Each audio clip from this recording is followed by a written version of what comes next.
Selamat pagi Bapak Ibu dan Saudara-saudara.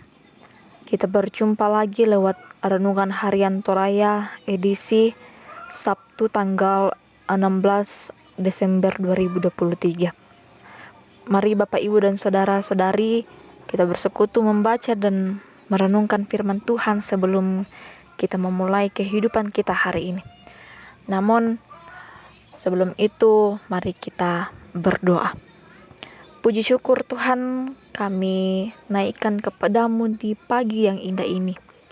Di saat ini kami akan membaca dan merenungkan firman-Mu. Biarlah kuasa Roh Kudus-Mu Tuhan memampukan kami semua untuk dapat memahami firman-Mu dengan baik. Bersabdalah kepada kami semua. Kami siap mendengarkan firman-Mu. Di dalam nama Tuhan Yesus Kristus, itulah Tuhan dan Juru Selamat kami yang hidup. Amin. Bacaan firman Tuhan saat ini dari kitab Matius pasal 21 ayat 28 hingga ayatnya yang ke-32. Firman Tuhan, perumpamaan tentang dua orang anak. Tetapi apakah pendapatmu tentang ini? Seorang mempunyai dua anak laki-laki. Ia pergi kepada anak yang sulung dan berkata, "Anakku, pergi dan bekerjalah hari ini dalam kebun anggur." Jawab anak itu, "Baik, Bapa." Tetapi ia tidak pergi. Lalu orang itu pergi kepada anak yang kedua dan berkata demikian juga. Dan anak itu menjawab, "Aku tidak mau." Tetapi kemudian ia menyesal, lalu pergi juga. Siapakah di antara kedua orang itu yang melakukan kehendak ayahnya? Jawab mereka, "Yang terakhir." Kata Yesus kepada mereka, "Aku berkata kepadamu, sesungguhnya pemungut-pemungut cukai dan perempuan-perempuan sundal akan mendahului kamu masuk ke dalam kerajaan Allah. Sebab Yohanes datang untuk menunjukkan jalan kebenaran kepadamu, dan kamu tidak percaya kepadanya. Tetapi pemungut-pemungut cukai dan perempuan-perempuan sundal percaya kepadanya. Dan meskipun kamu melihatnya, tetapi kemudian kamu tidak menyesal, dan kamu tidak juga percaya kepadanya." Amin. Bapak, Ibu, dan saudara-saudara yang sama dikasihi oleh Yesus Kristus, dari perenungan kita pada pagi hari ini disimpulkan dalam satu tema, dengar dan lakukan. Pirangi siap pogoi. Bapak, Ibu, dan saudara-saudara yang sama dikasihi oleh Yesus Kristus, untuk menjelaskan hal kerajaan Allah, Yesus seringkali menggunakan perumpamaan sesuai dengan situasi, sesuai dengan kondisi para pendengarnya. Dalam menyampaikan perumpamaan, Yesus lebih sering memakai contoh dari hal-hal yang ada dalam kehidupan masyarakat sehari-hari, baik berupa benda, baik itu berupa pengalaman atau kejadian atau kebiasaan, sehingga orang-orang yang mendengarkan perumpamaan itu lebih mudah memahaminya.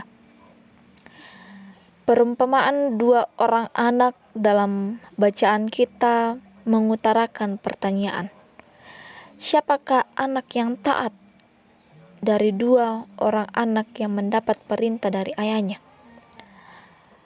Anak yang sulung berjanji bahwa ia akan masuk bekerja, tetapi ternyata ia tidak melakukannya.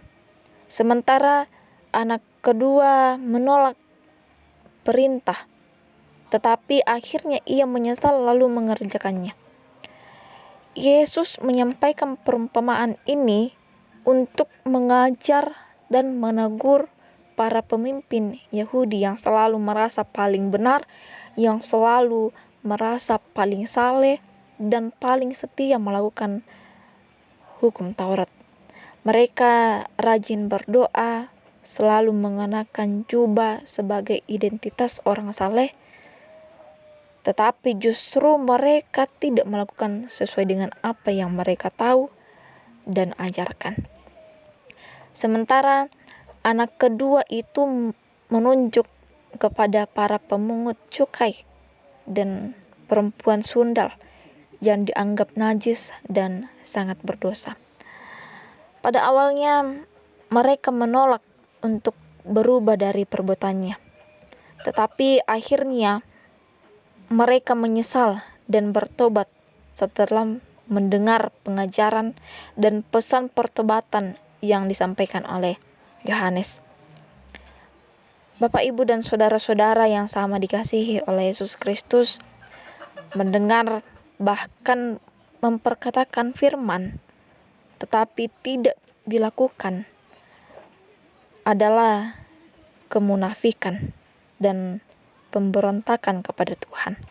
Akan tetapi ketika kita menyadari perbuatan salah kita, lalu kita menyesal, kita bertobat, maka itu lebih mulia dan berkenan bagi Tuhan.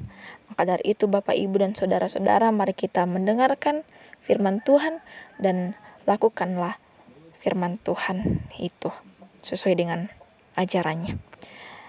Amin. Firman Tuhan. Mari Bapak, Ibu, kita satu dalam doa, kita berdoa. Terima kasih Tuhan, waktu di mana kami bersekutu mendengarkan firman-Mu secara bersama-sama lewat renungan harian Toraya pada saat ini. Kuasa Roh Kudus-Mu Tuhan memampukan kami semua untuk memperlakukan firman-Mu di tengah-tengah kehidupan ini. Dan seluruh kehidupan kami Tuhan, kami serahkan ke dalam tangan pengasihan-Mu. Engkau selalu bersama dengan kami di tengah-tengah kehidupan dalam melakukan berbagai tugas dan tanggung jawab, berbagai rencana kehidupan kami yang Engkau berikan kepada kami semua.